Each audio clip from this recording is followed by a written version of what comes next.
बिस्मिल्लाहिर्रहमानिर्रहीम। अस्सलाम वालेकुम बच्चों, आज हम लोगों ने जो टॉपिक स्टार्ट करना है वो उसे वर्क एनर्जी थ्योरम भी कहते हैं और उसको वर्क एनर्जी प्रिंसिपल भी कहते हैं, तो दोनों उसी के नाम हैं। इसमें हम ये कर रहे होंगे कि किसी भी बॉडी पर जो फोर्सेस हैं जो टोटल वर्क डन कर रही होंगी, यानी बॉडी पर जितनी भी फोर्सेस लग रही हैं उनका अगर हम टोटल वर्क डन देखेंगे तो हम पढ़ेंगे वो जो टोटल वर्क डन होगा वो equal to change in kinetic energy भी होगा। और एक इसका हम स्पेशल केस पढ़ेंगे जिसमें जो वर्क डन होगा वो इक्वल टू होगा चेंज इन पोटेंशियल एनर्जी के। तो जो work done equal to change in potential energy होगा वो इंशाल्लाह हम नेक्स्ट लेक्चर में पढ़ेंगे। आज के लेक्चर में हम जो वर्क डन होगा वो इक्वल टू पढ़ेंगे जब वो चेंज इन काइनेटिक एनर्जी की इक्वल होगा। तो अगर मैं इसकी स्टेटमेंट लिखूँ तो कुछ यूँ बनती है, total work done by all the forces on a body is equal to होगा चेंज इन काइनेटिक एनर्जी। इससे हम बोल रहे होते हैं कि this is the work energy theorem और work energy principal.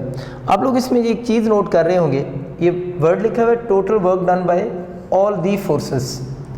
All the forces का मतलब क्या है ना, ऑल दी फोर्सेस का यहाँ पर मतलब ये है कि इन फोर्सेस में कंजर्वेटिव फोर्सेस भी होंगी, नॉन कंजर्वेटिव फोर्सेस भी होंगी, इंटरनल फोर्सेस भी होंगी और एक्सटर्नल फोर्सेस भी होंगी। इसका मतलब ये हुआ, ये जो लिखा जाता है ना इक्वल टू जब चेंज इन काइनेटिक एनर्जी, तो अगर आपके एमसीक्यू होता है टोटल वर्क डन में ये जो फोर्स होती है कौन सी फोर्स यूज़ हम करेंगे, तो इसमें सब फोर्सेस यूज़ हो सकती हैं, कंजर्वेटिव भी हो सकती हैं, नॉन कंजर्वेटिव भी हो सकती हैं। कंजर्वेटिव और नॉन कंजर्वेटिव क्या होती हैं इसके बारे में हम ऑलरेडी पढ़ चुके हैं। इंटरनल फोर्सेस भी हो सकती हैं और एक्सटर्नल फोर्सेस भी हो सकती हैं। तो इस वर्क एनर्जी प्रिंसिपल में जब इक्वल टू काइनेटिक एनर्जी लिखा हो तो यहाँ पर हम क्या यूज़ करेंगे, ऑल दी फोर्सेस यूज़ करेंगे। और ऑल दी फोर्सेस की मीनिंग मैंने नीचे लिख दी हैं।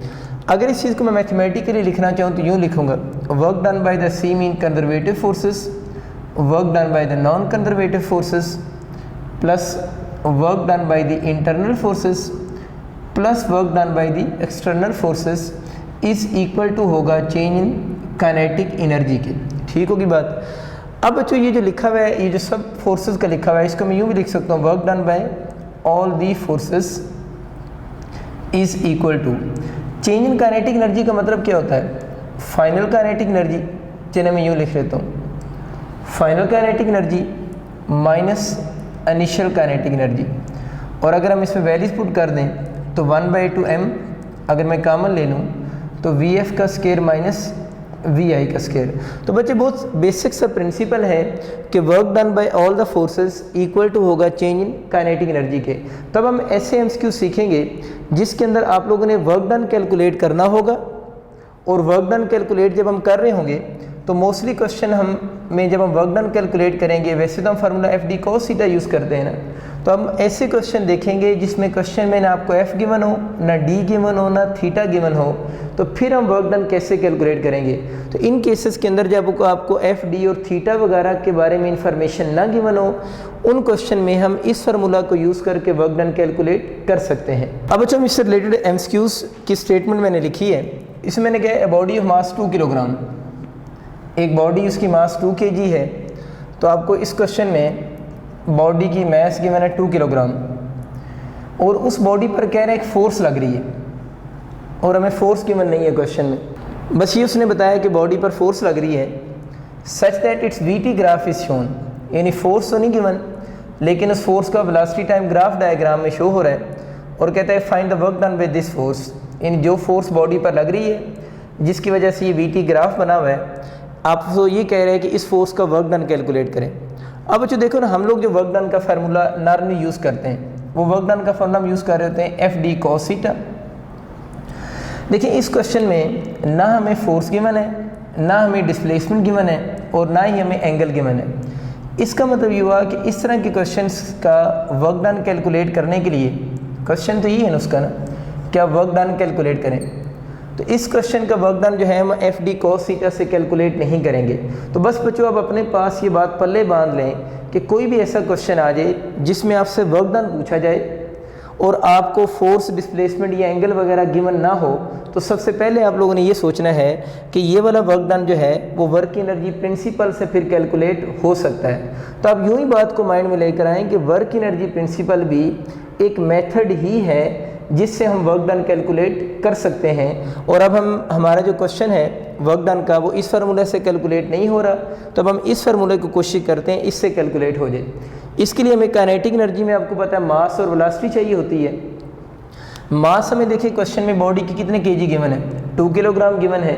रहेगी बात वेलोसिटी की, तो देखिए जब टाइम 0 है उस वक्त उस बॉडी की वेलोसिटी को ग्राफ नीचे आ रहा है, जब टाइम 0 है उस वक्त बॉडी की वेलोसिटी 10 मीटर पर सेकंड है। इसका मतलब ये हुआ कि बॉडी की जो इनिशियल वेलोसिटी आ रही है वो 10 मीटर पर सेकंड है, initial velocity 10 metre per second होगी।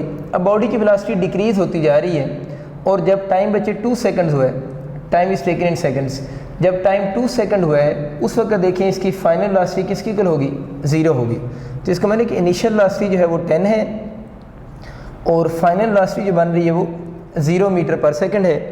अब बच्चों हम यहाँ से वर्क डन इस फोर्स का कैलकुलेट कर सकते हैं। क्या फार्मूला उसका बनेगा, 1/2 m VF का स्केयर माइनस VI का स्केयर। वैसे तो हम इसको यूँ लिख सकते हैं 1/2 m VF का स्केयर माइनस 1/2 m VI का स्केयर। तो मैंने शुरू में ही m को कॉमन ले लिया।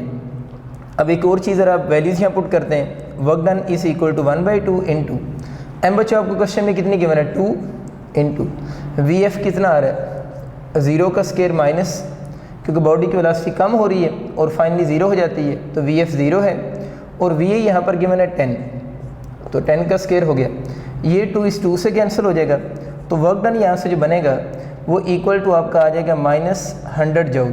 यानी ये तो ख़त्म हो गया, 0 भी ख़त्म हो गया और 10 का स्केयर 100, तो वर्क डन इस केस में जो आ रहा है वो -100 जूल वर्क डन आ रहा है। अब बच्चों हम लोगों ने पहले अभी फार्मूला पढ़ा है कि work done by all the forces equal to होता है 1/2 VF square minus VA square, जो कि चेंज इन काइनेटिक एनर्जी बनता है। यहाँ से हम एक और बड़ा अच्छा रिजल्ट बना सकते हैं। अब ज़रा चीज़ एक नोट करें, इफ़ जो इनिशियल काइनेटिक एनर्जी है वो ज़्यादा हो जाए किससे, फाइनल काइनेटिक एनर्जी से, इस बात का मतलब ये भी है इनिशियल काइनेटिक एनर्जी ग्रेटर हो जाए फाइनल से, या आप यूँ भी कह सकते हैं कि इनिशियल वेलोसिटी जो है वो ग्रेटर हो किससे, फाइनल वेलोसिटी से। इन अदर वर्ड्स मैं ये कहना चाह रहा हूँ कि जो बॉडी है अगर उस बॉडी की वेलोसिटी क्या हो रही हो, डिक्रीज़ हो रही हो, तो ज़रा खुद सोचो अगर आपके पास जो VI ग्रेटर हो किससे, VF से, तो इस फार्मूले से देखो जितनी VI की वैल्यू अगर ज़्यादा होगी किससे, VF से, तो इस राइट साइड का आंसर पॉजिटिव आएगा नेगेटिव। नेगेटिव वाली वैल्यू अगर ग्रेटर होगी VI तो इसका आंसर क्या आएगा, नेगेटिव। तो अगर इनमें से कोई भी आपका एमसीक्यू आ जाए, अगर ये आ जाए if initial kinetic energy greater हो फाइनल से, या आपसे पूछ ले इफ़ इनिशियल वेलोसिटी ग्रेटर हो फाइनल से, या वो ये कह दे कि बॉडी की वेलोसिटी जो है वो क्या हो रही हो, डिक्रीज़ हो रही हो, तो उस केस में आपसे वर्क डन पूछे तो आप लोगों ने याद रखना है इस केस में वर्क डन का साइन नेगेटिव होगा। बड़ी सिंपल सी बात, क्यों नेगेटिव है, नेगेटिव वाली वैल्यू बड़ी होगी तो आंसर इसका नेगेटिव आएगा। नेक्स्ट इसका रिजल्ट देखते हैं। नेक्स्ट रिजल्ट बिल्कुल इसके अपोजिट बात करते हैं कि अगर फाइनल काइनेटिक एनर्जी जो है वो ग्रेटर हो इनिशियल से, इसको हम यूँ भी लिख सकते हैं, और यूँ कर सकते हैं कि VI जो है VF जो है वो ग्रेटर हो जाए VI से, बॉडी की वेलोसिटी इंक्रीज़ हो रही हो, या इसको यूँ भी लिख सकते हैं कि अगर बॉडी की वेलोसिटी क्या हो रही हो, इंक्रीज़ हो रही हो, तो आपसे इनमें से कोई भी स्टेटमेंट आ जाए और आपसे पूछे इस केस में वर्क डन क्या होगा। देखिए VF पॉजिटिव है ना, अगर पॉजिटिव वाली वैल्यू ग्रेटर होगी तो इस इक्वेशन का आंसर जो किसकी इक्वल आ रहा है, वर्क डन की इक्वल आ रहा है, वो भी क्या आएगा, पॉजिटिव आएगा। तो इस केस में आपका जो वर्क डन होगा वो पॉजिटिव वर्क डन होगा। तो ये बच्चे 2 बेसिक एमसीक्यूज़ हैं जो आप लोगों ने याद रखने हैं। कुछ और प्रैक्टिस के लिए एक एमसीक्यू लिखते हैं, मैं इसकी स्टेटमेंट लिख रहा हूँ फिर हम इसको आगे डिस्कस करते हैं। अब देखिए बच्चे इस एमसीक्यूज़ में वो ये कह रहे हैं ए बॉडी है जिसकी मास 1 kg आपको गिवन है, is acted by some forces, उस बॉडी पर कुछ फोर्सेस लग रही हैं, such that displacement is given by, तो ये इक्वेशन में आपको डिस्प्लेसमेंट गिवन है, displacement in terms of time given है, ठीक हो गया, मास गिवन है और displacement in terms of time given है। Find the work done by all the forces in 2 seconds to 0 seconds, यानी टाइम के इंटरवल भी गिवन है और कुछ ऑप्शन पूछ रहे हैं गिवन है आप लोगों को, और कह रहे हैं कि इस केस में वर्क डन कैलकुलेट करें। देखिए बच्चे, जब इस तरह के क्वेश्चन आते हैं, ये मेडिकल में आने के चांसेस इसके थोड़े कम हैं। ये हो सकता है कि नम्स के पेपर में ये क्वेश्चन आ जाए, तो इंजीनियरिंग में तो ये क्वेश्चन नॉर्मली आ रहे होते हैं। तो जो मेडिकल वाले आप स्टूडेंट्स हैं, आप इसको ज़रा ध्यान से देख लें कि इस तरह के क्वेश्चन को आप लोगों ने कैसे टैकल करना है अगर वो नम्स वगैरह के पेपर में या आगा खान में आपके आ जाते हैं। तो इसको बच्चे अटैम्प्ट करने के लिए आपके पास डिस्टेंस की जो इक्वेशन लिखी हुई है ना, 2t² माइनस 2t प्लस 10, आप लोगों ने इस डिस्टेंस या डिस्प्लेसमेंट की इक्वेशन को डेरिवेटिव लेना है विद रिस्पेक्ट टू टाइम। यानी आप लोगों ने इसका डेरिवेटिव लेना है with respect to time. Derivative कैसे लेंगे इसका विद रिस्पेक्ट टू टाइम, वो ज़रा समझने की कोशिश करें।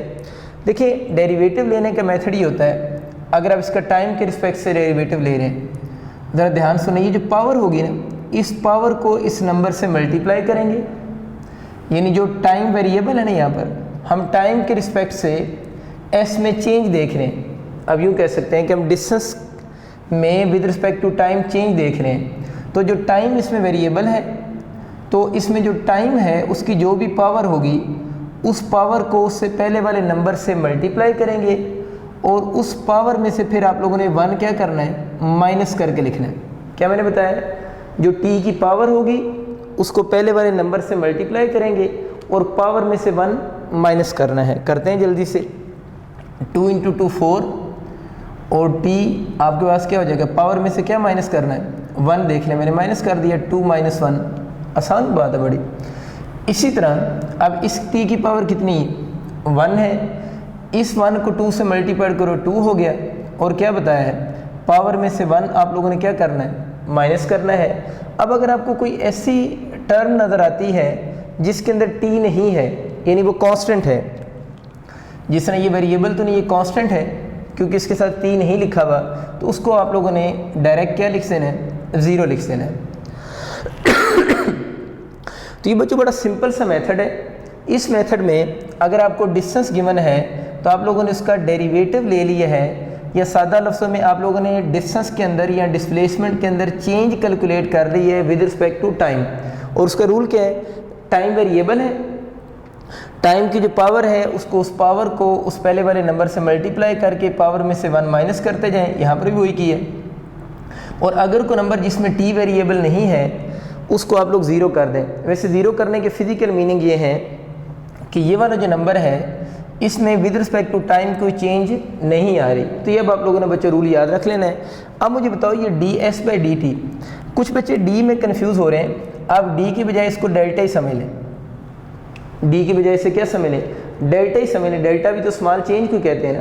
तो अब मुझे बताओ ये ΔS/ΔT, ये तो आप लोगों ने स्पीड या वेलोसिटी का फार्मूला नहीं पढ़ा हुआ।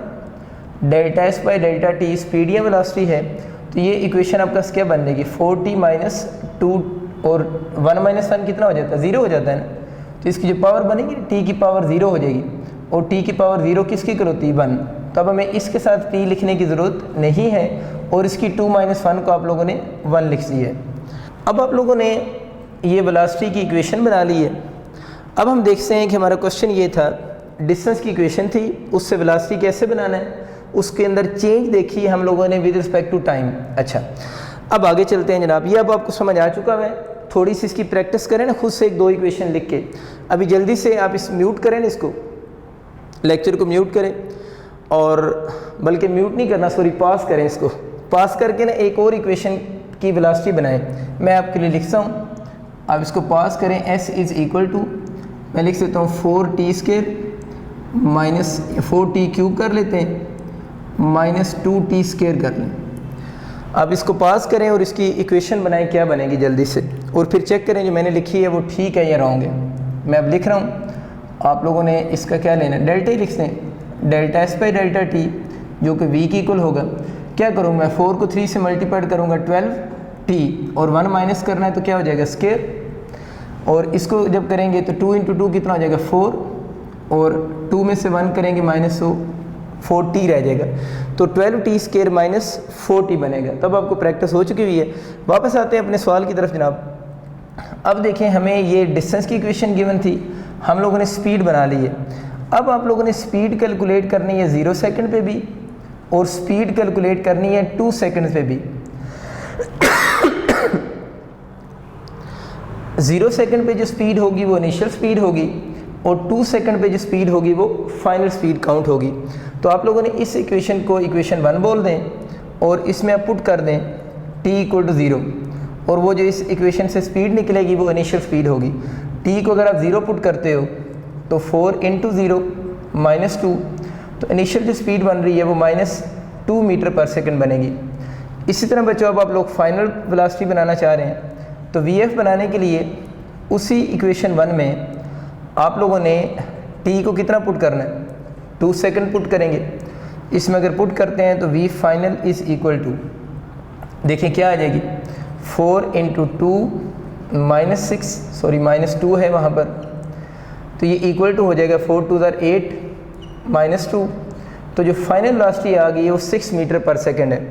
अब देखिए आपका इनिशियल वेलोसिटी भी आ चुकी है, फाइनल वेलोसिटी भी आ चुकी है, तो अब आप इजीली जो है इस केस में वर्क डन कैलकुलेट कर सकते हैं। अब हम उन वैल्यूज़ को इस फार्मूला में पुट करते हैं, देखिए क्या आंसर आएगा, 1/2 उसी तरह ही आ गया। m आपको इस क्वेश्चन में कितनी गिवन है, 1 kg गिवन है, m को आप लोगों ने 1 पुट कर देना इनटू ये जो vf है उसकी जगह पर किसका स्क्वायर हो जाएगा, 6 का स्क्वायर माइनस ये कितना गिवन है, -2 का स्क्वायर हो जाएगा। यानी vf आपका 6 बना है यहाँ से और vi किसकी करा रहा है, -2 हो गया। इसको फर्दर सॉल्व करते हैं, 1/2 इंटू 6 का स्क्वायर 36 माइनस ये वाला हो गया और -2 का स्क्वायर क्या हो जाएगा, 4। फर्दर देखें बच्चे, 36 में से अगर हम 4 को माइनस करें तो 32 रह जाएगा और 32 को अगर हम 2 से कैंसिल करें तो इस केस में आपका जो वर्क डन बनेगा वो +16 जूल वर्क डन होगा। तो इसका आप लोगों के पास ऑप्शन कौन सा होगा, अल्फा ऑप्शन होगा।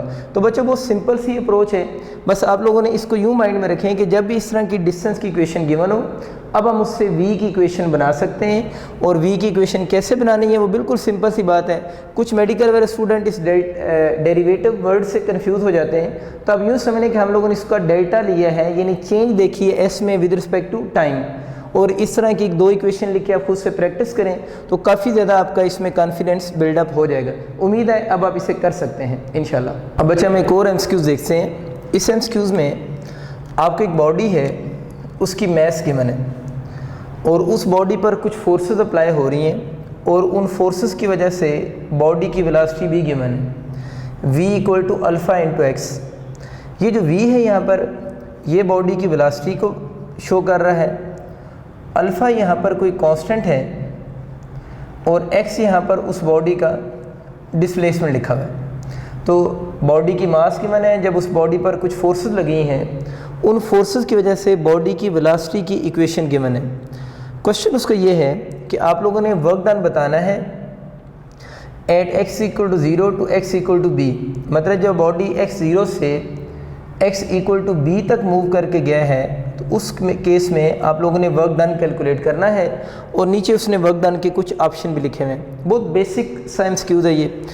इसमें भी हमें पता है कि वर्क एनर्जी प्रिंसिपल से ही सॉल्व होगा क्योंकि यहाँ में वेलोसिटी का हिंट मिल रहा है और बाकी एफ डी कॉस थीटा तो वैसे ही अप्लाई नहीं हो सकता क्योंकि यहाँ पर फोर्स, डिस्प्लेसमेंट और एंगल का कोई जिक्र नहीं है। तो अब अगर वर्क एनर्जी प्रिंसिपल ही अप्लाई करना है तो उसके लिए तो हमें पहले इनिशियल वेलोसिटी चाहिए और फिर फाइनल भी चाहिए। इनिशियल वेलोसिटी के लिए आप सबसे पहले x = 0 को इस इक्वेशन में पुट करें क्योंकि इनिशियल पॉइंट है, ये फाइनल पॉइंट है। तो इनिशियल वेलोसिटी के लिए x को 0 पुट करो। जब मैं यहाँ x को 0 पुट करूँगा तो 0 को अल्फ़ा से जब मल्टीप्लाइड करेंगे तो इनिशियल वेलोसिटी तो 0 हो जाएगी। बहुत आसान बात। अब बच्चों आप जल्दी से फाइनल वेलोसिटी मुझे कैलकुलेट करके दें। क्या करेंगे, फाइनल वेलोसिटी के लिए इसी इक्वेशन में x को किस से रिप्लेस कर देंगे, b से। इस केस में जो फाइनल वेलोसिटी बनेगी वो α√b की इक्वल हो जाएगी, दोनों कैलकुलेट होगी। अब आते हैं जनाब वर्क एनर्जी प्रिंसिपल की तरफ। वर्क एनर्जी प्रिंसिपल क्या है, work done by all the forces is equal to change in kinetic energy, जिसको हम यूजुअली यूँ लिखते हैं 1/2m v(f) का स्क्वायर माइनस 1/2m v(i) का स्क्वायर। अब इसमें ज़रा वैल्यूज पुट करते हैं, 1/2 इंटू m आपको इस क्वेश्चन में 2 kg गिवन है, इसको 2 लिख दिया इंटू जो वी एफ आ रहा है वो अल्फ़ा √b का होल का स्क्वायर है और माइनस वी आई इस केस में 0 का स्क्वायर हो जाएगा, वी आई यहाँ 0 लिखा हुआ है।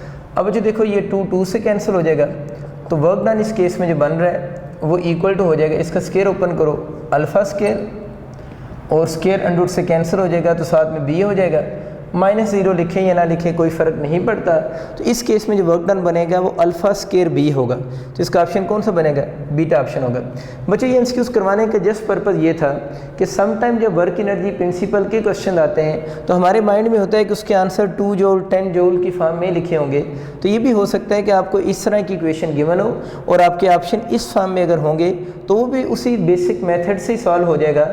बस आप लोगों ने इनिशियल और क्या बनानी है, फाइनल वेलोसिटी बनानी है उस गिवन इक्वेशन से, उसमें किसकी वैल्यूज पुट करके, x की वैल्यूज पुट करके। तो ये मेथड भी आप लोगों ने माइंड में रखना है कि इस तरह के भी आपके क्वेश्चंस आ सकते हैं। बच्चे एक और एमसीक्यू देखते हैं। ये एक पेंडुलम है जिस पेंडुलम पर वेरिएबल फोर्स अप्लाई हो रही है और ये मीन पोजीशन से टुवर्ड्स एक्सट्रीम पोजीशन मूव कर रहा है और इसने यहाँ पर सेंटर में एंगल थीटा बनाया है और इस वेरिएबल फोर्स की वजह से इस बॉडी की जो स्पीड है वो कांस्टेंट है, यानी बॉडी मूव कर रहा है लेकिन इस बॉडी की जो स्पीड है वो कांस्टेंट है। वैसे तो मैं पता है ना कि जब पेंडुलम मूव कर रहा होता है तो उसकी जब मीन से किसकी तरफ जाता है, एक्सट्रीम की तरफ जा रहा होता है, तो उसकी स्पीड ग्रेजुअली डिक्रीज़ हो रही होती है और इस एक्सट्रीम पोजीशन पर जाकर स्पीड क्या हो जाती है, 0 हो जाती है। लेकिन आप लोगों ने ये जो वेरिएबल फोर्स इस पर अप्लाई की है, इस वेरिएबल फोर्स की वजह से इसकी जो स्पीड है वो क्या है, कांस्टेंट रही है। एक बात क्वेश्चन उसका ये है कि जब ये बॉडी मीन पोजीशन से एक्सट्रीम की तरफ चला गया है और उसकी स्पीड कांस्टेंट हमें एमसीक्यूज में गिवन है, तो क्वेश्चन उसका ये कि work done by the variable force बताओ। यानी आप लोगों ने इस क्वेश्चन में जो वर्क डन कैलकुलेट करना है वो वेरिएबल फोर्स का कैलकुलेट करना है। अब देखने वाली बात ये है कि इस बॉडी पर फोर्सेस लग कितनी रही हैं। देखिए इस पर एक जो फोर्स है वो वेट की वजह से जो फोर्स लग रही है ना, mg उसे कह लें, वो डाउनवर्ड लग रही है। एक रोप की टेंशन की फोर्स है वो इस पर अपवर्ड लग रही है और एक वेरिएबल फोर्स भी लग रही है। इसमें ना कि एक वेट mg की फोर्स, एक टेंशन की फोर्स और एक ये वेरिएबल फोर्स। और क्वेश्चन उसका ये कि work done due to variable force बताना है, WF में लिख देता हूँ ना। वर्क डन जो बताना है वो ऑल फोर्सेस का नहीं बताना, यहाँ पर वर्क डन आप लोगों ने बताना है ड्यू टू वेरिएबल फोर्स। देखिए अभी हम लोग बार बार थ्योरम क्या पढ़ रहे हैं, हम कहते हैं work done by all the forces, ये मैं बार बार वर्ड यूज़ कर रहा था। अब असल में ऑल दी फोर्सेस वाली बात आपको यहाँ पर क्लियर हो जाएगी कि हम बार बार ऑल दी फोर्सेस कह रहे थे लेकिन क्वेश्चन में हम लोग एक फोर्स यूज़ कर रहे थे। अब वो बात आप लोगों ने फोकस करना है उस पर। ये एमसीक्यूज मैंने बनाए इसलिए है ताकि आपको ऑल दी फोर्सेस वाला कंसेप्ट क्लियर हो जाए। Work done by all the forces is equal to होता है चेंज इन काइनेटिक एनर्जी के। इसमें आप ज़रा ये चीज़ नोट करो कि यहाँ पर बॉडी की स्पीड कांस्टेंट है, तो खुद सोचो अगर बॉडी की स्पीड कांस्टेंट है, स्पीड कांस्टेंट का मतलब ये हुआ कि जो उसकी इनिशियल स्पीड है वही उसकी क्या है, फाइनल स्पीड भी है। स्पीड कांस्टेंट का मतलब ये होता है इनिशियल किसकी इक्वल है, फाइनल की इक्वल है। Speed constant mean initial speed final speed की इक्वल है। तो इस केस में जो फिर इनिशियल काइनेटिक एनर्जी होगी वो फिर किसकी इक्वल होगी, फाइनल की इक्वल होगी। तो चेंज इन काइनेटिक एनर्जी इस केस में किसकी इक्वल आ जाएगी, 0 की इक्वल आ जाएगी। तब एक इसमें जो हमें बात सीखने को मिली है वो ये मिली है कि अगर बॉडी की स्पीड से मूव कर रहा हो, कांस्टेंट स्पीड से मूव करे, तो चेंज इन काइनेटिक एनर्जी फिर किसकी इक्वल होगी, 0 होगा।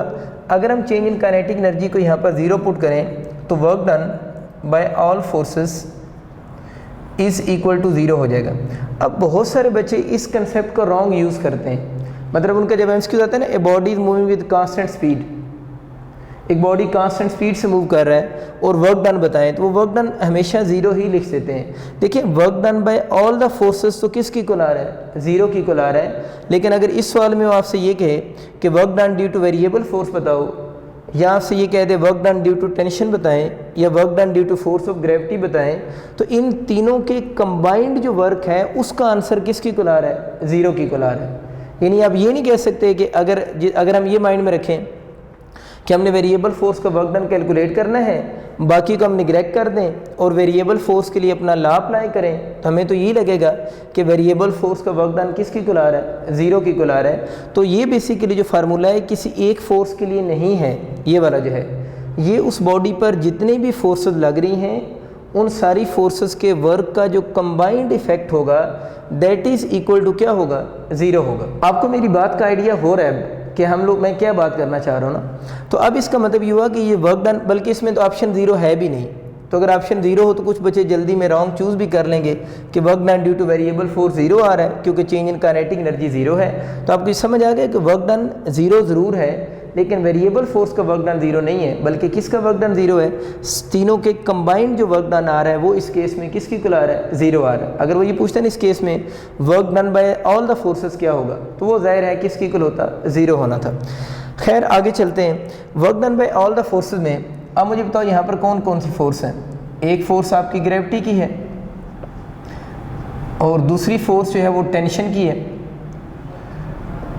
तीसरी फोर्स वो वेरिएबल फोर्स है और तीनों का कंबाइंड वर्क डन किसकी इक्वल आ रहा है, ज़ीरो आ रहा है। अब हमें ये वर्क डन कैलकुलेट करने पड़ेंगे, फिर हमारा क्वेश्चन सॉल्व होगा। देखिए सबसे पहले बात करते हैं work done due to force of gravity की, कि ग्रेविटी का वर्क डन कैसे कैलकुलेट होगा। देखिए ये वाला बॉडी इस पॉइंट से इस पॉइंट पर चला गया है, अब बॉडी यहाँ से यहाँ तक गया है, तो हमें पता है कि जो work done due to force of gravity अगर कैलकुलेट करना है तो ग्रेविटेशन फील्ड तो कंजर्वेटिव फील्ड होता है, हम लोगों ने पढ़ लिया हुआ है। यानी ग्रेविटेशन फील्ड कंजर्वेटिव फील्ड है और कंजर्वेटिव फील्ड में हम लोगों ने क्या पढ़ा था कि वर्क डन जो होता है वो किस पे डिपेंड नहीं करता, पास पे डिपेंड नहीं करता। तो आप ये सोच रहे हैं ना मैंने यहाँ से यहाँ तक वर्क डन कैलकुलेट करना है। अगर हम यहाँ से यहाँ की बजाय इस बॉडी पहले किधर मूव कर रहा है, यूँ हॉरिजेंटली मूव कर रहा है और फिर किधर मूव कर रहा है, अपवर्ड मूव कर रहा है। तो अगर हम यहाँ से यहाँ तक का वर्क डन कैलकुलेट करें देन हम अपवर्ड कैलकुलेट कर लें, तो हमें पता है इनिशियल और फाइनल पॉइंट अगर सेम है तो work done due to force of gravity जो है वो पास पे डिपेंड नहीं करता।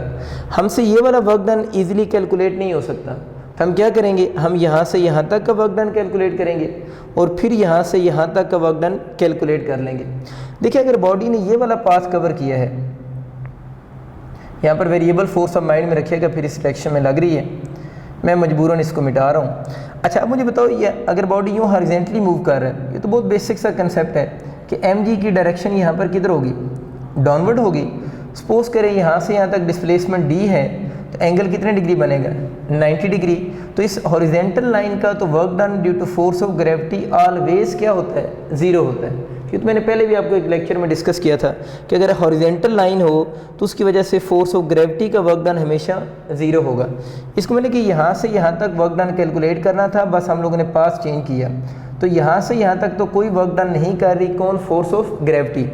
अब अगर हमें बच्चे ये चीज़ मिल जाए ना जिसे मैं एच भी कह सकता हूँ, तो फिर हम वर्क डन कैलकुलेट कर सकते हैं। लेकिन जब तक कि एच की वैल्यू हमें पता नहीं होगी उस वक्त तक वर्क डन कैलकुलेट नहीं हो सकता। हमें पता है कि इस एच की डायरेक्शन तो अपवर्ड है इस केस में, और फोर्स ऑफ ग्रेविटी हमें पता है इस केस में किधर लग रही है, डाउनवर्ड लग रही है। mg फोर्स ऑफ ग्रेविटी ये वेट है वो तो डाउनवर्ड ही होगा। जब तक h कैलकुलेट नहीं हो जाता हम फोर्स ऑफ ग्रेविटी का वर्क डन कैलकुलेट नहीं कर सकते। हमें ये चीज़ चाहिए, अगर इसकी लेंथ मिल जाए ना तो हम इजीली क्वेश्चन अटैम्प्ट कर सकते हैं। लेंथ के लिए अब क्या करें, लेंथ के लिए एक छोटा सा जुगाड़ लगाते हैं। इस पर हम करते ये हैं कि यहाँ से परपेंडिकुलर ड्रॉ करता हूँ। आपको ये तो पता है ना इसकी यहाँ से यहाँ तक जो टोटल लेंथ है वो L के इक्वल है, यानी टोटल लेंथ ऑफ दिस रोप यानी पॉइंट ऑफ सस्पेंशन से लेकर सेंटर ऑफ ग्रेविटी तक की जो लेंथ है वो L के इक्वल है। तो मैंने यहाँ से इसके सेंटर से परपेंडिकुलर ड्रॉ किया, ये एंगल 90 हो गया। तो ये इस L की बेस बन जाएगी ना, ये जो साइड है वो कितनी होगी, L cos थीटा होगी। L cos थीटा कहाँ से कहाँ तक है, यहाँ से यहाँ तक। और हमें पता है इसकी जो टोटल लेंथ है, टेंशन को मैं इधर लिख देता हूँ, इसकी जो total length of the rope है वो आपके पास L के इक्वल है। अब ये ना सोचेंगे ये लेंथ बड़ी है वो लेंथ छोटी है, ज़ाहिर है वो आप लोगों ने इसको इंक्लाइंड किया है ना, तो देखने से आपको छोटी लग रही है, अदरवाइज तो दोनों लेंथ के सेम ही हैं। तो यहाँ तक कितनी बनी है वो L cos थीटा बनी है, और ये टोटल कितनी है, यहाँ से यहाँ तक टोटल कितनी बन रही, L, ये वाला पोर्शन कौन सा है, L cos थीटा। तो हमें असल में ये वाला सेक्शन चाहिए ना कि ये कितना बन रहा है, तो वो अब आपको समझ आ गया, कैलकुलेट हो सकता है क्योंकि ये टोटल जो चीज़ है वो किसकी इक्वल आ रही है, H के बराबर आ रही है। तो टोटल फिर रिपीट कर रहा हूँ कितना L, ये कितनी है यहाँ से यहाँ तक L cos थीटा। तो ये वाली जो लेंथ है जो H की इक्वल बनेगी, इसको मैं क्या लिख सकता हूँ, L minus L cos theta. क्या ख्याल है, टोटल L है ना, इसमें से एल कॉस थीटा को माइनस किया तो क्या बनेगी एल टोटल ये minus L minus L cos theta. जनाब समझ आ गई आपको, ये नहीं आई, इसको आपको क्लियर हो गया कि L minus L cos theta. इसका मतलब ये जो एच है आपकी वो असल में किसकी को ला रही है, मैं यहाँ लिख देता हूँ, एच आपका L minus L cos theta आ रहा है। अब जनाब आप हल कर सकते हैं। अब मुझे बताओ ये एम जी किधर आ रहा है, डाउनवर्ड आ रहा है, और ये जो एच है जिसे हम L minus L cos theta कह रहे हैं इसकी डायरेक्शन किधर है, अपवर्ड है। तो एम जी में और इस हाइट के दरम्यान में एंगल कितने डिग्री, 180 डिग्री है। तो work done due to force of gravity अब मैं अगर लिखना चाहूँ तो हमें पता है कि इसमें दो पार्ट थे, एक हॉरिजॉन्टल पार्ट का वर्क डन तो वैसे ज़ीरो हो गया, यहाँ से यहाँ तक तो वर्क डन ज़ीरो है। इस पार्ट की अगर मैं बात करूँगा तो एम जी आपका क्या चीज़ होगी, फोर्स, और साथ में आपका जो हाइट या लेंथ बनी है वो L minus L cos theta, जगह का मैं नीचे लिख सकता हूँ, और कॉज ऑफ कितने डिग्री होगा 180 साथ में आएगा। ये वही लिखा है एफ डी कॉस थीटा, और थीटा 180 क्यों आ रहा है, क्योंकि दोनों की डायरेक्शन एक दूसरे के अपोजिट है। तो वर्क डन यहाँ से due to force of gravity बच्चों जो बनेगा क्या होता है, कॉस 180 पे -1 तो बन जाएगा minus M G L minus L cos theta. चलें, work done due to force of gravity इस केस में कैलकुलेट हो गया है, और वो इक्वल टू आ रहा है m g minus M G L minus L cos theta. इतना भी आपके एमसीक्यूज आ सकता है कि वो इस केस में आपसे पूछ ले work done due to force of gravity बताओ, तो इस केस में work done due to force of gravity का जो आंसर होगा minus M G L minus L cos theta होगा। तो आपको बात मेरी समझ आ गई कि यहाँ तक भी हमारा एमसीक्यूज आ सकता है। दूसरा चलते हैं, आगे लिखा है work done due to tension, यानी पेंडुलम मूव कर रहा है और टेंशन का वर्क डन कैलकुलेट करना है। बहुत इंपॉर्टेंट बात, इसको समझें, क्योंकि ये भी अलहदा से एमसीक्यूज आ सकता है कि पेंडुलम मूव कर रहा हो और आपसे इसकी जो टेंशन इसके अंदर जनरेट हो रही है उसका वर्क डन आप लोगों से पूछे। देखिए, सिंपल पेंडुलम की मोशन के दौरान किसी भी पॉइंट पे ये टेंशन है, ये इसकी डिस्प्लेसमेंट की डायरेक्शन है, इसमें इस जगह पर एंगल कितने डिग्री है, 90 डिग्री है। इस जगह पर अगर हम देखें तो इस तरफ ये टेंशन है और ये डायरेक्शन इसकी किसकी बन रही है, डिस्प्लेसमेंट की। तो आप लोगों ने बच्चों कंसेप्ट ही याद रखना है कि डिस्प्लेसमेंट और tension during the motion of simple pendulum, कि टेंशन और displacement during the motion of simple pendulum her point पे टी और डी आपस में क्या होंगे, परपेंडिकुलर ही रहेंगे। ये बात आपको याद होगी कि किसी भी पॉइंट पे टी और डी आपस में क्या होंगे, परपेंडिकुलर ही होंगे। अगर हर पॉइंट पे परपेंडिकुलर आ रहे हैं तो टेंशन, ओपन करो डॉट पर, टी डॉट डी होता है ना, चलें लिख ही देता हूँ, T dot D, T D cos कितने डिग्री बना 90, कॉस 90 पे 0, तो टेंशन का वर्क डन किसके इक्वल होगा, 0 की इक्वल होगा। तो आपको बच्चे ये बात समझ आ गई कि इस केस में अगर हम टेंशन के वर्क डन कैलकुलेट करते हैं तो जो टेंशन का वर्क डन इस केस में आ रहा है वो किसकी इक्वल आ रहा है, 0 की इक्वल आ रहा है। अब जो हम लोगों ने चीज़ कैलकुलेट करनी है वो दोनों चीज़ें तो मेन कैलकुलेट होगी आपसे, work done due to gravity and work done due to tension. ये मैंने अगेन रिपीट कर रहा हूँ, ये दोनों अलहदा से भी एमसीक्यूज आ सकते हैं। हमारा एमसीक्यूज क्या था, work done due to variable force बताएं। तो work done due to variable force के लिए इन वैल्यूज़ को उस इक्वेशन 1 में पुट करें, देखते हैं क्या आंसर आता है। अगर इनको मैं इक्वेशन 1 में पुट करता हूँ तो work done due to force of gravity को ज़रा देखें, इसमें माइनस एम जी, उसमें से अगर मैं एल कॉमन ले लूँ ना, ये एल 2 दफ़ा आ रहा है, इसको मैं कॉमन ले रहा हूँ, तो 1 माइनस कॉस थीटा हो गया, प्लस टेंशन का वर्क डन वैसे ही 0 आ रहा है, और work done due to variable force आप लोगों ने फाइंड आउट करना है, इक्वल टू 0 हो गया। अब इस चीज़ को आप दूसरी तरफ ले जाएं तो work done due to variable force जो होगा दैट इज़ इक्वल टू हो जाएगा एम जी एल 1 माइनस कॉस थीटा हो जाएगा, इधर माइनस हो रहा है उधर जाकर प्लस हो जाएगा। तो अब देखिए हमारा कौन सा ऑप्शन मैच कर रहा है, डेल्टा ऑप्शन मैच कर रहा है। तो बच्चों बहुत इंफॉर्मेटिव एमसीक्यूज है कि हम लोगों ने जो सिंपल पेंडुलम था उसकी कंप्लीट मोशन को डिस्कस किया है। बस आप लोगों ने उसके ऊपर एक सिर्फ जो है वो अप्रोच अप्लाई की है कि आप लोगों ने स्पीड को क्या रखा है, कांस्टेंट रखा है, और बाकी सारी चीज़ें सिंपल पेंडुलम वाली हैं कि अगर सिंपल पेंडुलम मूव कर रहा हो तो उसका work done due to force of gravity हमेशा यही रहेगा। उस सिंपल पेंडुलम के ऊपर जो टेंशन का वर्क डन होगा वो हमेशा किसकी इक्वल आएगा, 0 आएगा। और इस तरह उस पर जो लगने वाली वेरिएबल फोर्स है उसका भी वर्क डन हम कैलकुलेट कर सकते हैं, लेकिन work done due to variable force ये वाला आंसर तब आएगा जब वो बॉडी मूव करेगा विद कांस्टेंट किससे, स्पीड से, क्योंकि कांस्टेंट स्पीड होगी तो हम इक्वल टू क्या लिख रहे होंगे, इसको 0 लिख रहे होंगे। बच्चों हम एक और एमसीक्यू देखते हैं जिसमें एक ही वक्त में हम एक से ज़्यादा फोर्सेस के ऊपर वर्क एनर्जी प्रिंसिपल अप्लाई करते हैं। मैंने आप लोगों के लिए एक बड़ा अच्छा एमसीक्यू बोर्ड पे लिखा है। इसमें कह रहे एक बॉल है जिसकी मास 5 किलोग्राम है, ठीक है, क्वेश्चन में मास गिवन है। इस ड्रॉप, आपको बताया था जब भी ड्रॉप का वर्ड यूज़ हो जाए इसका मतलब इनिशियल वेलोसिटी क्या है, 0 है। वर्टिकली यानी वन डायमेंशन मोशन में इसको ड्रॉप किए through a height of 20 metre, यानी इसको हाइट किससे ड्रॉप की है, 20 मीटर हाइट से ड्रॉप की है। मेरे ख्याल है साथ साथ प्लॉट करते हैं डायग्राम, ताकि आपको क्वेश्चन की जो स्टेटमेंट है वो सही अंडरस्टैंड आप कर सकें ना। तो ये वो कह रहे हैं कि एक बॉडी है, यूँ बॉडी बना लें, इसकी मास कितनी है जनाब, 5 kg है।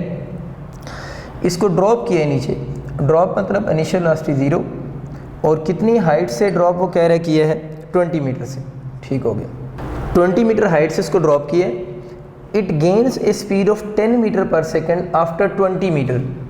इसका मतलब ये हुआ कि जब ये ग्राउंड के ऊपर हिट करेगा ना, यानी जब इसने ग्राउंड के ऊपर हिट की है उस वक्त इसकी जो स्पीड बनी है वो आपके पास कितनी बनी है, 10 मीटर पर सेकेंड। कि ज़ाहिर है जब वो नीचे आ रहा है due to force of gravity, attraction है ना, और अट्रैक्शन की वजह से हमेशा बॉडी स्पीड क्या करते हैं, गेन करते हैं, और इसकी जो स्पीड बनी है आफ्टर 20 मीटर हाइट वो 10 मीटर पर सेकेंड है। क्वेश्चन उसकी find the work done by the gravitation, यानी फोर्स ऑफ ग्रेविटी का वर्क डन बताना है। अच्छा, आगे साथ में एयर फ्रिक्शन का भी कह रहे हैं, यानी work done due to force of gravity भी बताएं and work done due to air friction भी बताएं। तो दोनों वर्क डन आप लोगों ने कैलकुलेट करने हैं। तो यहाँ पर मैंने ये जो ऑप्शन लिखे हुए हैं ये work done due to friction के लिखे हुए हैं कि work done due to friction क्या होगा। तो अगर आपके आंसर आ जाता है work done due to force of gravitation भी कैलकुलेट करें तो दोनों के ऑप्शन इकट्ठे भी लिखे हुए हो सकते हैं, और एयर फ्रिक्शन के वजह से मैंने ऑप्शन यहाँ पर लिखे हुए हैं। ये भी हो सकता है कि दोनों के ऑप्शन इकट्ठे लिखे हुए हों। अगर हम इकट्ठे लिख से, मैं इसी को चेंजेस कर देता हूँ इसमें। देखें ये अगर फ्रिक्शन के ऑप्शन हैं तो work done due to force of gravity के ऑप्शन भी आप साथ में लिख सकते हैं। यहाँ पर आप इसके साथ लिख लें, सपोज करें 500 joule minus 300 joule plus 1000 joule, और इसको फिर नन की बजाय चेंज करना पड़ेगा। इसके आप लिख लें 250 जूल और माइनस 200 जूल। चलें, मैंने ये किया है कि मैंने अब दोनों ऑप्शन लिख सी हैं, work done due to friction के भी and work done due to force of gravity के भी लिख सी हैं। देखिए work done due to force of gravitation इस केस में कैलकुलेट करना बहुत आसान है। उसकी वजह ये कि बॉडी किधर फॉल कर रहा है, डाउनवर्ड फॉल कर रहा है, और work done due to force of gravity तो हम डायरेक्ट कैलकुलेट कर सकते हैं। इसके लिए इवन हमें वर्क एनर्जी प्रिंसिपल की भी ज़रूरत नहीं है। कैसे कैलकुलेट कर सकते हैं, एफ डॉट डी से ना। अब हमें पता है कि इस पर जो फोर्स लग रही है वो फोर्स ऑफ ग्रेविटी लग रही है, उसकी डायरेक्शन किधर है, फोर्स ऑफ ग्रेविटी की, बिल्कुल आप ठीक सोच रहे हैं, डाउनवर्ड है। अगर फोर्स ऑफ ग्रेविटी डाउनवर्ड है तो डिस्प्लेसमेंट भी इसका किधर है, डाउनवर्ड है, और डिस्प्लेसमेंट को यहाँ पर वो किस फॉर्म में लिख रहा है, एच की फॉर्म में लिख रहा है। तो फोर्स ऑफ ग्रेविटी और डिस्प्लेसमेंट में एंगल कितने डिग्री आ रहा है, 0 डिग्री एंगल होगा। तो अगर मैं इसको ओपन करूँ तो force of gravity D cos 0 पे 1 होता है, और अब हमें पता है कि कॉस जो फोर्स ऑफ ग्रेविटी है वो वेट होता है ना, इसको आप mg लिख सकते हैं, d लिख दिया, cos 0 पे 1 है, d को मैंने बताया था हम किसके इक्वल लिख सकते हैं, h के इक्वल b लिख सकते हैं। बहुत आसान बातें हैं ये तो। मास हमें कितनी गिवन है जनाब, 5, g आपको कितना गिवन है जनाब, 10, और हाइट कितनी है जी, 20। कितना हो जाएगा, 20 को 10 से करोगे 200, 200 को 5 से करोगे तो 1000 जूल। तो यहाँ से तो आपका तुक्का भी लग सकता है वैसे, क्योंकि इन गिवन ऑप्शन में से एक ही ऑप्शन 1000 गिवन है, तो दूसरा ना भी कैलकुलेट करें तो आपका आंसर 4 ही होना चाहिए। तो ये भी आप लोगों ने याद रखना है कि अगर दोनों के ऑप्शन गिवन हो तो अगर एक ही दफ़ा 1000 लिखा होगा तो फिर नेक्स्ट वाला आप कैलकुलेट ना करें तो तब भी आपका आंसर करेक्ट हो सकता है। लेकिन अगर आप माइंड में रख लें कि अगर एक से ज़्यादा 1000 हो तो फिर कैसे सॉल्व करेंगे, उसको भी हम देखते हैं। तो चलिए, ये तो work done due to force of gravity आ गया। अब वो कह रहे हैं कि फ्रिक्शन का वर्क डन कैलकुलेट करें। वो भी हम कैलकुलेट तो कर सकते थे अगर हमें फ्रिक्शन की वैल्यू गिवन होती, क्योंकि हाइट या डिस्प्लेसमेंट तो है ना हमारे पास। अगर हमें फ्रिक्शन की वैल्यू गिवन होती तो हम इजीली क्वेश्चन को सॉल्व कर लेते, लेकिन इस सवाल में मसला ये आ रहा है कि फ्रिक्शन का वर्क डन पूछा हुआ है और फ्रिक्शन गिवन ही नहीं है। तो इसका मतलब ये हुआ कि वो जो सिंपल फार्मूला हम फ्रिक्शन का लगाते हैं, यानी यहाँ पर फोर्स ऑफ ग्रेविटी की जगह फ्रिक्शन लिख दें, डॉट डी कर दें, अब वो वाला फार्मूला अप्लाई नहीं हो सकता क्योंकि क्वेश्चन में फोर्स ऑफ फ्रिक्शन गिवन नहीं है। आपको समझ आ रही है ना। तो जब भी आप कभी वर्क वगैरह के क्वेश्चन कर रहे हो और आपकी लिमिटेशन आ जाए, आपका डाटा कम पड़ जाए, तो एक ही सहारा है, अल्लाह का सहारा तो है ही, उसके बाद जो है वो वर्क एनर्जी प्रिंसिपल को आप यूज़ करेंगे। तो इसके ऊपर अगर हम वर्क एनर्जी प्रिंसिपल अप्लाई करते हैं तो वर्क एनर्जी प्रिंसिपल जो है वो क्या होगा इस पर। अब इस केस में वर्क डन एनर्जी प्रिंसिपल क्या है, work done by all the forces, और यहाँ पर ऑल में कितनी है, 2 है। 2 कौन सी हैं, work done due to force of gravity plus work done due to friction को चले मैं स्मॉल f से लिख रहा हूँ, is equal to change in kinetic energy. आपको ये तो नहीं सोच रहा टेंशन क्यों नहीं लिखी, तो बच्चों यहाँ पर टेंशन होगी तो टेंशन लिखेंगे ना। इस केस में तो फोर्सेज ही 2 फोर्सेज हैं, gravity plus friction, work done all the forces is equal to change in kinetic energy मैंने कर दी है। अब मुझे बताओ ग्रेविटी का वर्क डन हम कैलकुलेट करेंगे, क्या ज़रूरत है, पहले कैलकुलेट करके रखा जो है, plus work done due to friction is equal to change in kinetic energy 1/2 m क्या था, वी एफ का स्केयर माइनस वी आई का square 1000 plus work done due to friction is equal to 1/2। Mass में कितनी की मैंने 5, इस m की जगह पर बच्चों मैंने 5 लिख दिया। वी एफ कितना आ रहा है 10, 10 का स्केयर 100 माइनस वी आई कितना आ रहा है 0, 0 का स्केयर 0, डायरेक्ट स्केयर ले लिए। तो आपका कितना बन गया 5/2 इंटू 100, यानी 5/2 इंटू 100 आ रहा है। अब देखें इस इक्वेशन को अगर हम फर्दर थोड़ा सा सॉल्व करते हैं तो ये कितना हो जाएगा 50 हो गया, और इधर हमारे पास क्या लिखा हुआ है 1000 plus work done due to friction. तो work done due to friction बताना है, उसको इधर ही रहने दें। 5 को 50 से मल्टीप्लाई करेंगे तो 250 हो गया। अब इधर प्लस 1000 है, उधर जाकर ये माइनस 1000 हो गया, और 250 में से माइनस 1000 को माइनस करेंगे तो माइनस 550 जूल हो गया। तो कौन सा ऑप्शन जनाब आपका बना, फिर सी ऑप्शन बना आप लोगों का। तो आप लोगों ने देखा कि यहाँ से भी हम लोगों ने वर्क एनर्जी प्रिंसिपल के 2 डिफरेंट टाइप्स के क्वेश्चन देखे हैं कि हमने ये सीख लिया कि अगर आपको फ्रिक्शन ना भी गिवन हो, फ्रिक्शन की फोर्स ना भी गिवन हो, तो वर्क एनर्जी प्रिंसिपल को यूज़ करके हम उसका वर्क डन कैलकुलेट कर सकते हैं। एक और एमसीक्यूज बच्चों देखते हैं वर्क एनर्जी प्रिंसिपल का। इस क्वेश्चन में आपको फोर्स वेक्टर फॉर्म में गिवन है, 2i + 3j वेक्टर है, फोर्स की वेक्टर फॉर्म है। Acts on a body to displace it from this to this, यानी बॉडी पर जब ये फोर्स लगी तो बॉडी इस पॉइंट से इस पॉइंट तक मूव करके चला गया है। तो इसका मतलब ये कि आप लोगों को सबसे पहले तो डिस्प्लेसमेंट कैलकुलेट करना पड़ेगा। ये ज़रा चीज़ नहीं है, आप लोगों के लिए सीख लें इसको जल्दी से कि डिस्प्लेसमेंट कैसे कैलकुलेट करेंगे। ये तो आपको पता है ना, पहला कोऑर्डिनेट x होता है, दूसरा y, पहला x दूसरा y। अब आप लोगों ने जब डिस्प्लेसमेंट बनाना हो और आपको इस तरह के कोऑर्डिनेट्स गिवन हो तो बहुत आसान होता है। x कोऑर्डिनेट में से x को क्या करें, माइनस करें। तो 4 में से किसको माइनस करेंगे, 1 को, तो क्या बनेगा जनाब 4 - 1। तो इसके साथ क्या लगाएंगे, i क्यों लगाएं, वेक्टर बनाने के लिए। इनको अगर इधर वेक्टर है तो उसको भी वेक्टर बनाने के लिए यूनिट वेक्टर से मल्टीप्लाई करेंगे। i से क्यों मल्टीप्लाई किए, x कोऑर्डिनेट है, प्लस यहाँ पर फार्मूले का लगेगा। अब j में से j को माइनस करें, या y कोऑर्डिनेट में से y को माइनस करें। तो 1 में से 2 को माइनस करो, तो ये बच्चों आपका बनेगा 1 - 2, ये y कोऑर्डिनेट्स था। इसको वेक्टर बनाने के लिए हम j कैप यूनिट वेक्टर से मल्टीप्लाई करेंगे। तो आसान है बात, x में से x, y में से y। x को वेक्टर बनाने के लिए i लिखना है और y को वेक्टर बनाने के लिए j डॉट लिखना है। वो j डॉट वाला नहीं है, जमशेद वाला नहीं है, ये दूसरे वाला j डॉट है, इसके ऊपर कैप भी है। खैर जी, डिस्प्लेसमेंट आपका इक्वल टू आ रहा है 3i प्लस 1 - 2 - j, तो 3i - j आपका डिस्प्लेसमेंट आ गया।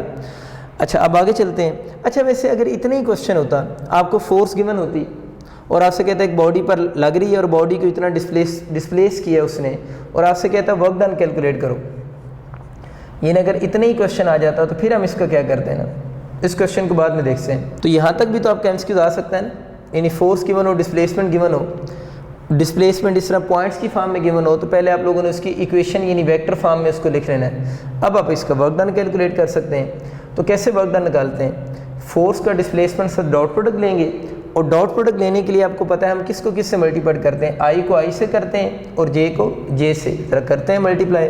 3 × 2 = 6, i डॉट i कितना होता है 1, गायब हो गया, प्लस है, इधर j का कोऑर्डिनेट +3 है, इधर j का कोऑर्डिनेट -1 है, +3 मल्टीप्लाइड बाय -1 -3, और j डॉट j कितना हो गया 1, तो उसको लिखने की ज़रूरत नहीं है।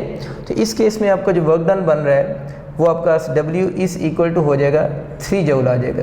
तो आपका इतना भी क्वेश्चन आ सकता था। और हम ये अज्यूम कर रहे हैं कि ये जो फोर्स है वो किस में ली गई है, न्यूटन में, और ये जो कोऑर्डिनेट्स हैं ये मेजर किए गए हैं किस में, मीटर में, इसलिए वर्क डन हम कितने जूल लिख रहे हैं, 3 जूल लिख रहे हैं। तो यहाँ तक भी आपका एमसीक्यू आ सकता है और आपको आइडिया हो गया कि अगर कोऑर्डिनेट्स भी गिवन हो तो हम इस तरह डिस्प्लेसमेंट बना सकते हैं। आगे चलते हैं, सवाल तो कुछ और है, ये तो दरमियान में से हम लोगों ने ऐसी छोटी सी बात निकाल ली अपनी। सवाल अभी चल रहा है। सवाल ये है कि if initial velocity of the body is 2 metre per second, यानी जिस बॉडी पर ये फोर्स लगी है और जब बॉडी यहाँ से यहाँ तक गया है ना, तो इस जगह पर उसकी जो इनिशियल वेलोसिटी थी वो कितनी है जनाब, 2 मीटर पर सेकंड है। चले नीचे लिखी हुई है फाइंड फाइनल वेलोसिटी। अच्छा, ये वर्क डन का सवाल ही नहीं है, ये है फाइनल वेलोसिटी बताएं इफ़ मास इज़ 10 किलोग्राम, यानी जिस बॉडी पर ये फोर्स लग रही है उसकी मास 10 kg है, फाइनल वेलोसिटी बतानी है। देखिए इस क्वेश्चन में तो सिर्फ किस चीज़ का जिक्र हो रहा है, वो इसी अप्लाइड फोर्स की बात कर रहा है। तो इसके ऊपर जब हम वर्क एनर्जी प्रिंसिपल अप्लाई करेंगे तो उस केस में हमें ऑल फोर्सेस की बजाय जस्ट एक ही फोर्स यूज़ करनी पड़ेगी, जो कि क्वेश्चन में आप लोगों को गिवन है। तो ठीक हो गया, वर्क एनर्जी प्रिंसिपल अप्लाई करते हैं, equal to change in kinetic energy. Change in kinetic energy को हम शॉर्ट फॉर्म में क्या लिख सकते हैं, अब तो बहुत दफ़ा लिख चुके हैं, VF का स्क्वायर माइनस VI का स्क्वायर। ठीक हो गया, हमें किसकी वैल्यू चाहिए भला, VF की वैल्यू चाहिए। तो बेहतर है कि इसको इस फॉर्म की बजाय अब इस फॉर्म में लिखें ताकि VF कैलकुलेट हो जाए, MVI का स्क्वायर। वर्क डन आप लोग पहले कैलकुलेट कर चुके हैं, वो आपके पास कितना बना है, 3 जूल आपके पास वर्क डन इस केस में बन रहा है, इक्वल टू 1/2 मैस आपको कितनी गिवन है 10, VF पता ही कोई नहीं है, बतानी है 1/2 मैस कितनी 10 या मास कितनी है, एक ही बात है, क्या होता है मैस होगा या मास होगा, 10 होगी बस, मुझे तो ये पता है। और VA यहाँ पर कितना आ रहा है 2, तो आप लोगों ने 2 का स्क्वायर लिख देना है। चलें जी, बड़े ध्यान से कटिंग शटिंग करनी है, 5 और जनाब ये भी 5, ठीक हो गया। तो लिखें 3 इक्वल टू 5VF का स्क्वायर, ठीक हो गया। ये जनाब कट चुका है, 5 बच गया और इसका 2 का स्क्वायर 4 को 5 से करेंगे तो -20 हो गया। इस -20 को इस तरफ लेकर आते हैं तो 3 + 20 इक्वल टू 5VF का स्क्वायर। 20 + 3 जो बनेगा वो कितना हो जाएगा, 23 इक्वल टू 5VF का स्क्वायर। सवाल क्या था, फाइनल वेलोसिटी बताएं। तो फाइनल वेलोसिटी आप लोगों ने बतानी है, तो यहाँ से हम VF कैलकुलेट कर सकते हैं। तो VF का जो स्क्वायर बन रहा है वो 23/5 आ रहा है, तो हमें तो VF चाहिए। तो हम बोथ साइड पे जब अंडरूट लगाएंगे तो स्क्वायर अंडरूट से क्या हो जाएगा, कैंसिल। तो अंडरूट 23/5 ऑप्शन होना चाहिए, हमारा अंडरूट 23/2 लिखा हुआ है, इसका मतलब है इसका ऑप्शन जो बनेगा वो डेल्टा ऑप्शन होगा। तो यहाँ से बच्चे आप लोगों ने 2 चीज़ें सीखी।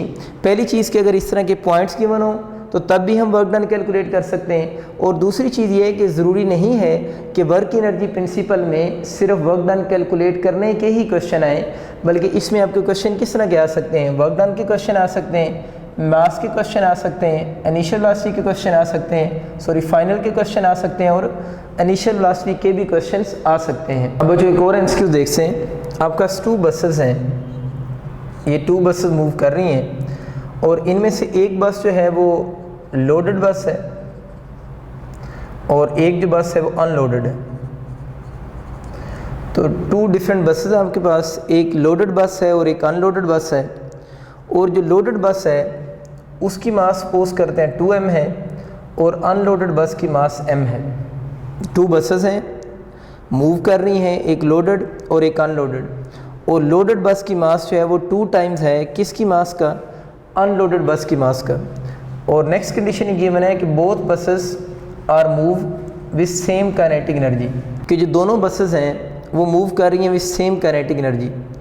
अब नेक्स्ट कंडीशन आप लोगों ने याद रखनी है, वो ये कह रहा है कि ब्रेक्स आर अप्लाइड, उसने इन बसेस को स्टॉप करने के लिए ब्रेक्स अप्लाई किए हैं to both buses so as to exert equal retarding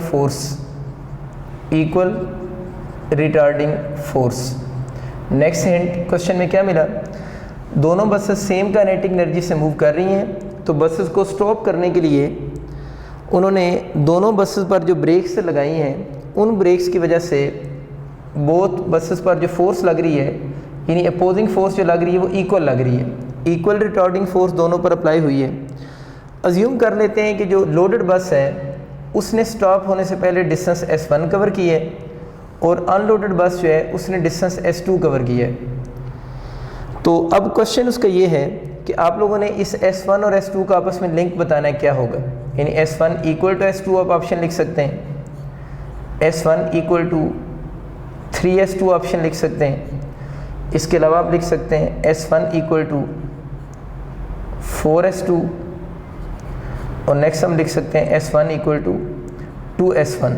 चले तो बच्चे क्या है, दोबारा रिपीट कर देता हूँ। 2 बसेस हैं, लोडेड अनलोडेड, एक की मास लोडेड की 2m है, अनलोडेड की मास m है। ज़ाहिर है इसके अंदर जब चीज़ें लोड होंगी, मोटे मोटे बंदे बिठाएंगे तो मास उसकी ज़्यादा होगी ना। तो अब जो दोनों बसेस मूव कर रही हैं, एक हिंट ये गिवन है दोनों बसेस की काइनेटिक एनर्जी भी सेम है और दोनों बसेस को स्टॉप करने के लिए जो ब्रेक्स अप्लाई किए हैं उन ब्रेक्स की वजह से इक्वल रिटार्डिंग फोर्स भी अप्लाई हुई है। और इस बस 1 का डिस्टेंस स्टॉप जब हुई है S1 इसने कवर की है, इसने डिस्टेंस S2 कवर की है। क्वेश्चन उसका ये है कि इस S1 और S2 का आपस में लिंक आप लोगों ने बताना है। तो इस क्वेश्चन को भी हम वर्क एनर्जी प्रिंसिपल से इजीली सॉल्व कर सकते हैं। वर्क एनर्जी प्रिंसिपल यहाँ पर कैसे अप्लाई करेंगे, हमें पता है वर्क डन होता है ना, तो वर्क डन को मैं FD लिख लेता हूँ, इस इक्वल टू हमें पता होगा चेंज इन काइनेटिक एनर्जी होता है। अब देखिए इस क्वेश्चन में क्या कह रहे हैं कि दोनों बसेस की काइनेटिक एनर्जी सेम है। इसका मतलब कि अगर दोनों बसेस की काइनेटिक एनर्जी सेम है तो ये वाली साइड तो फिर आप लोगों की क्या होगी, कांस्टेंट होगी, क्योंकि दोनों की काइनेटिक एनर्जी सेम है। अच्छा, नेक्स्ट हिंट क्या गिवन है, equal retarding force are applied, और दोनों बसेस पर जो फोर्स है वो भी क्या अप्लाई हो रही है, सेम अप्लाई हो रही है। तो वर्क एनर्जी प्रिंसिपल के अकॉर्डिंग देखें, काइनेटिक एनर्जी भी दोनों की सेम, ये वाला फैक्टर कांस्टेंट हो गया, और इक्वल रिटार्डिंग फोर्स की वजह से फोर्स भी क्या होगी, सेम होगी। देखिए FD और काइनेटिक एनर्जी तो यहाँ पर हैं, जब ये भी सेम कांस्टेंट है, ये भी कांस्टेंट है, तो इसका मतलब क्या होगा, इस इक्वेशन में इक्वालिटी कब आएगी, जब दोनों बॉडीज़ ने जो डिस्टेंस कवर किए हैं वो दोनों बॉडीज़ के कवर्ड डिस्टेंस भी फिर क्या होंगे, सेम होंगे। तो ये बात कर रहा है बेसिकली कि अगर काइनेटिक एनर्जी भी सेम हो जाए, उस पर अपोजिंग फोर्स भी सेम हो जाए, तो फिर कवर्ड डिस्टेंस भी क्या होंगे, सेम होंगे, तभी ये इक्वालिटी क्या रह सकती है, मेंटेन रह सकती है। तो इसलिए इसका जो ऑप्शन बनेगा वो आपके पास अल्फा ऑप्शन होगा। अब बच्चों में क्वेश्चन देखते हैं जिसके अंदर हम वर्क एनर्जी प्रिंसिपल को पावर के साथ लिंक कैसे कर सकते हैं, उसको ज़रा देखें। मैंने आपके लिए बोर्ड पे एक MCQ लिखा है, इसमें कह रहे हैं ए 1 किलोग्राम कार, आपको कार की मास गिवन है, car can accelerate from rest. Rest का मतलब ये है कि हमें बॉडी की initial velocity 0 metre per second given है to a speed of 25 metre per second. ठीक हो गया, तो बॉडी की इनिशियल वेलोसिटी गिवन है, फाइनल स्पीड गिवन है, और इसकी वेलोसिटी फाइनल तक पहुंचने में जो टाइम लगा है वो 5 सेकंड लगे हैं। What average power must be, इसका मतलब इस क्वेश्चन में आप लोगों से वो क्या चीज़ पूछ रहा है, पावर पूछ रहा है, ऑफ द इंजन पूछ रहा है, can produce in order to cause this acceleration. और क्वेश्चन में एंड पे ये बता रहा है फ्रिक्शन आप लोगों ने इस केस में 0 अज्यूम करनी है। बहुत आसान क्वेश्चन है, ज़रा देखें कैसे करेंगे। अभी हम वर्क एनर्जी प्रिंसिपल पढ़ रहे हैं और वर्क एनर्जी प्रिंसिपल होता है work done is equal to change in kinetic energy होगा, यानी work done change in kinetic energy है। अगर आपको पावर का फार्मूला बच्चों याद हो तो पावर हम लोगों ने क्या पढ़ी थी, work done per unit time होता है। तो अब हम ये जो क्वेश्चन कर रहे हैं इसके अंदर हम वर्क एनर्जी प्रिंसिपल को पावर के साथ लिंक करेंगे। तो यहाँ पर जो वर्क डन लिखा हुआ है उसको हम काइनेटिक एनर्जी से क्या कर सकते हैं, बल्कि काइनेटिक एनर्जी की चेंज से रिप्लेस कर सकते हैं। तो यहाँ से जो पावर का फार्मूला बनेगा वो change in kinetic energy over time हो जाएगा। तो ये बच्चों आपको बात याद रह जाएगी कि हम पावर के क्वेश्चन को भी वर्क एनर्जी प्रिंसिपल के साथ मिक्स करके कर सकते हैं। अब तो बहुत आसान हो गया। अब इसमें लिखें 1/T, तो आपका लिखा हुआ ही आ रहा है ये 1/T, और चेंज इन काइनेटिक एनर्जी जब हम लिखेंगे तो 1/2 m VF का स्क्वायर माइनस 1/2 mv I का स्क्वायर हो जाएगा। वैल्यूज़ आप पुट करें ज़रा। टाइम कितना इस क्वेश्चन में गिवन है 5 सेकंड्स, तो 1/5 × देखिए 1/2 उसी तरह ही आ जाएगा। m को आप चाहें तो यहाँ से कॉमन ले लें, वही जो पुराना स्टेप था, कॉमन अगर करेंगे तो VF का स्क्वायर माइनस VI का स्क्वायर। अब ये काम पहले स्टेप में भी कर सकते हैं, मैंने वैसे एक स्टेप एक्स्ट्रा कर दी है। तो 1/2 × मैथ्स आपको गिवन है जनाब 1 kg। ठीक हो गया। अब मुझे बताएं कि इस क्वेश्चन में आपको VF की वैल्यू कितनी गिवन है। VF आपको गिवन है 25 का स्क्वायर माइनस रेस्ट से शुरू हो रहा है तो VI कितना हो जाएगा 0 का स्क्वायर हो जाएगा। चलें ये चीज़ होगी। अब बच्चों आप लोगों ने यहाँ से देखा कि 1 को 1 से मल्टीप्लाई करें 1 हो गया, 2 को 5 से करें 10 इंटू किसका स्क्वायर आ रहा है 25 का स्क्वायर आ रहा है। अब जनाब हमारी साइंस रुक गई कि 25 का स्क्वायर कैसे लें। एक चीज़ ज़रा देखें, और ये जो मैं आपको रूल बता रहा हूँ ये उन वैल्यूज़ के ऊपर अप्लाई होगा, यानी उन स्क्वायर के ऊपर अप्लाई होगा जिनके एंड पे 5 आ रहा है। सपोज़ करें आप लोगों ने 25 का स्क्वायर लेना है, इसको लेने का मेथड क्या है, ये एंड पे 5 आ रहा हो फिर ये वाला जो शॉर्टकट बता रहा हूँ अप्लाई होगा। तो आप लोगों ने इस एंड वाली वैल्यू को यहाँ स्क्वायर लिखे, कितना एंड पे 5 आ रहा है तो 5 का स्क्वायर कितना हो गया 25। जो उससे पहले नंबर आ रहा है उसमें 1 ऐड करें, कितना आंसर आ गया 3 आंसर आ गया। अब ये जो आंसर आया है इसको इसी नंबर से मल्टीप्लाई करें, तो 3 को 2 से मल्टीप्लाई किया तो कितना हो गया 6।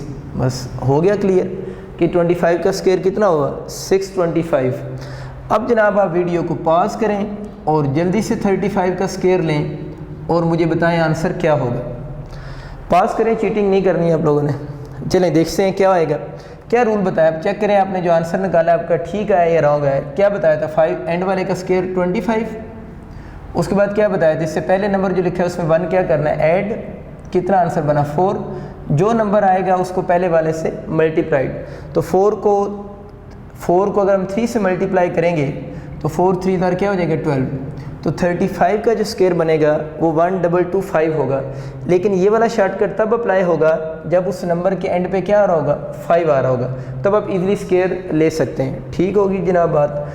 चलेंगे 25 का कितना बना है इस रूल के अकॉर्डिंग 625/10, 10 से डिवाइड करेंगे तो 62.5 वाट आप लोगों के पास आ जाएगा। तो इसका जो आपका करेक्ट ऑप्शन बनेगा वो अल्फा ऑप्शन होगा। अभी हम लोगों ने इस वर्क एनर्जी प्रिंसिपल का सिर्फ एक पार्ट पढ़ा है जिसमें हम लोगों ने वर्क एनर्जी प्रिंसिपल को काइनेटिक एनर्जी के साथ लिंक किया है। तो इसकी नेक्स्ट वीडियो में हम वर्क एनर्जी प्रिंसिपल को पोटेंशियल एनर्जी के साथ लिंक करेंगे और फिर हम लोग जो है वो वर्क एनर्जी प्रिंसिपल को जब पोटेंशियल के साथ लिंक करेंगे फिर इसी तरह के उसके पावर के भी क्वेश्चन बनाएंगे और फिर हम इसकी जो स्लोप हैं या एरिया अंडर द ग्राफ के जो क्वेश्चन हैं वो भी इंशाल्लाह हम नेक्स्ट वीडियो में देखेंगे। आप सबका बहुत शुक्रिया। अल्लाह हाफिज़।